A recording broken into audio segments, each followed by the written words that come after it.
and fully engaged, every possession, every moment. LeBron, he and Austin Reaves having a conversation. Austin smartly soaking up.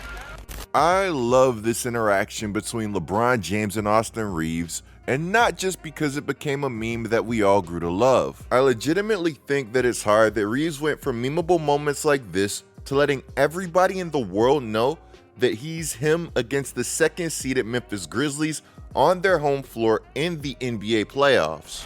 Young fella putting on a clinic. Pick and roll basketball, you go underneath, you pay the price. Steps in rhythm with the three.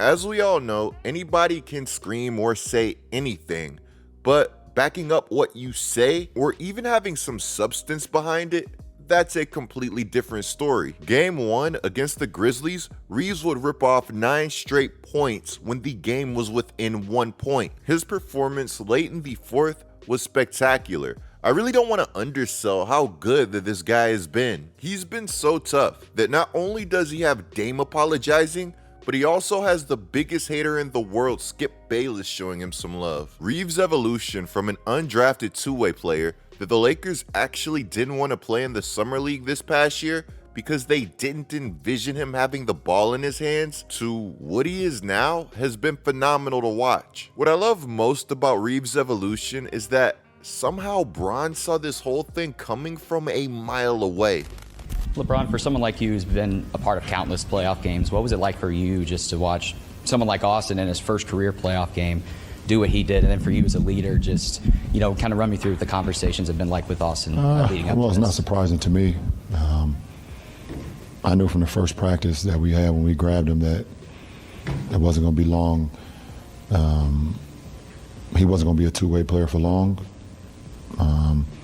And then a couple weeks went by. I knew he was going to get a guaranteed contract at some point. I just know I've been around the game long enough to know great basketball IQ players, and I know the type of players that fit with my game, and I knew Austin would be that right away. So, and I got to give a lot of credit to Coach Vogel on just throwing him into the fire and let him learn on the fly, and allowing him to make mistakes and allowing him just to play through a lot of stuff.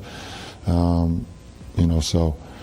I knew the type of player that we was able to get, in Austin. So it's not surprising what he was doing tonight.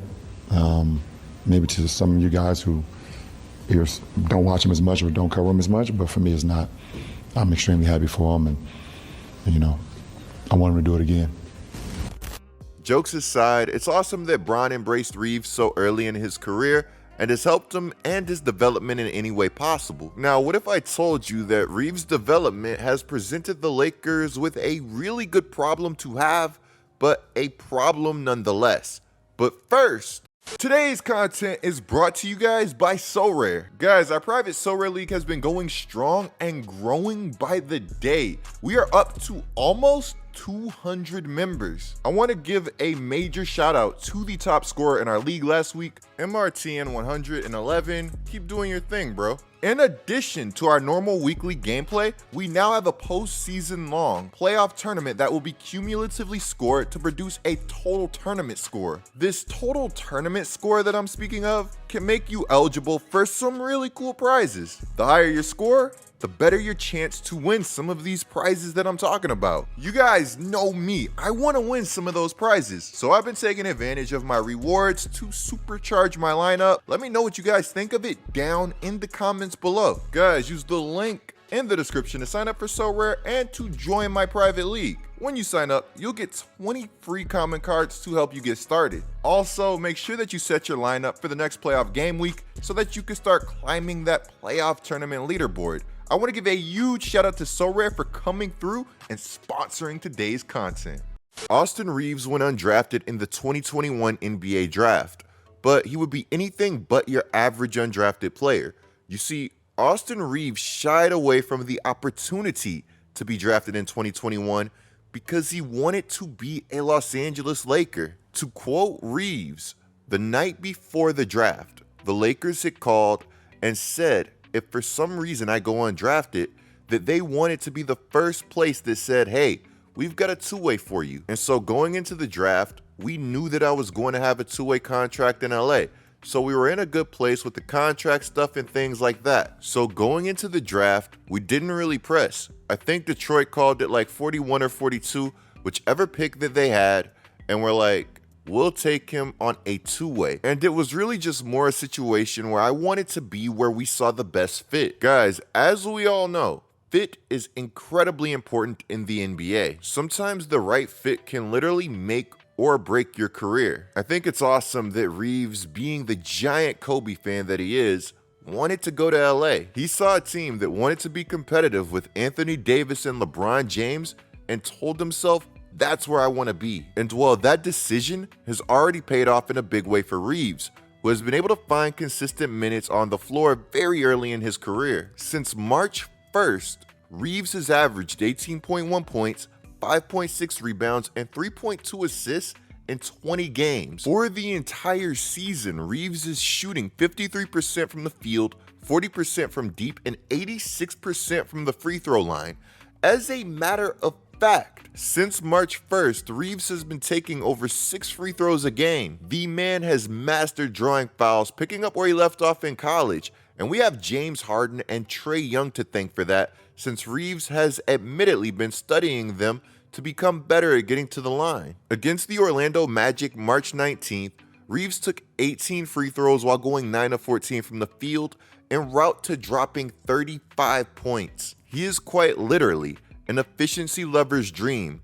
The analytics are beautiful and the eye tests show you an entirely different player from a year ago, which speaks volumes to his confidence and his work ethic. He's a smooth playmaker slash ball handler at 6'5", who it feels like has only really started to scratch the surface of their potential, which if you're the Lakers, this is great because you have this undrafted player who has now become a key asset, but on the other side of things, you are now going to have to pay this guy a lot of money. It feels like Reaves' breakout really could not have come at a better time for Reaves. March 30th, Shams reported that the Lakers can offer Reaves a 4-year, $50 million deal, but that other teams can offer more than that in restricted free agency. Now, fortunately for the Lakers, they should be able to match any backloaded deal that is offered to Reaves so that they can retain him.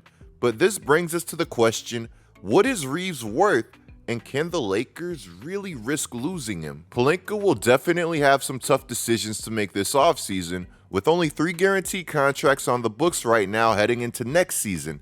Those contracts being Anthony Davis, LeBron James, and Max Christie. Depending on what direction that the Lakers want to go, their roster could look completely different heading into next year. But you would have to think that this team has learned a lesson. My question to you guys is that, do you trust the Lakers negotiating with Reaves after what happened with Caruso? I know that the situation is apples to oranges, but it's just a question. Also, what do you want to pay Reaves, and are you okay with potentially overpaying him to keep him? Because there's a Jazz insider out there that says that Reaves is worth that $99 million Gilbert Arenas max. And while this sounds weird to say, I agree with the Jazz insider. I think that you could definitely do worse than paying Austin Reaves $99 million over the course of 4 seasons. As a matter of fact, I know that you can do worse. Even if Reaves wasn't worth $100 million to the Los Angeles Lakers or another team in the NBA, there's probably a team out there that's willing to give him that money if that's what it takes to get him, because they won't have to give up anything other than cap space. That is, of course, if the Lakers decided not to match, which I don't really see being a very likely scenario. At worst, I think a sign and trade would happen if the Lakers didn't want Reaves for whatever reason. Basically, what I'm trying to say is that this guy is getting the bag one way or another. While Reaves has recently made it very clear that he wants to stay in LA, saying that I want to be a Laker, so hopefully we can get this done and I can stay here hopefully my whole career. A few months back on Iggy's podcast, he did also say, I'd like to stay, but the NBA is a business, and obviously I want to make as much money as possible. I imagine that the Lakers heard this or understand that Reaves wants to stay, and since then have probably made it really clear that he is going to be a priority and that they'll work something out that he likes. I can't wait to see how this whole situation unfolds, especially if he has some more big playoff games. Reaves has turned into a 6'5" chess piece that has ridiculous efficiency. His value is high and it feels like it's only getting higher. Let me know how you guys think this situation will turn out in the comments below. How would you guys like to see this offseason go for the Lakers, and who would you like to see brought back? Clicking the video on the screen right now is a great way to support my channel. I'm GetLikeCoop, bringing you guys the scoop until our next upload.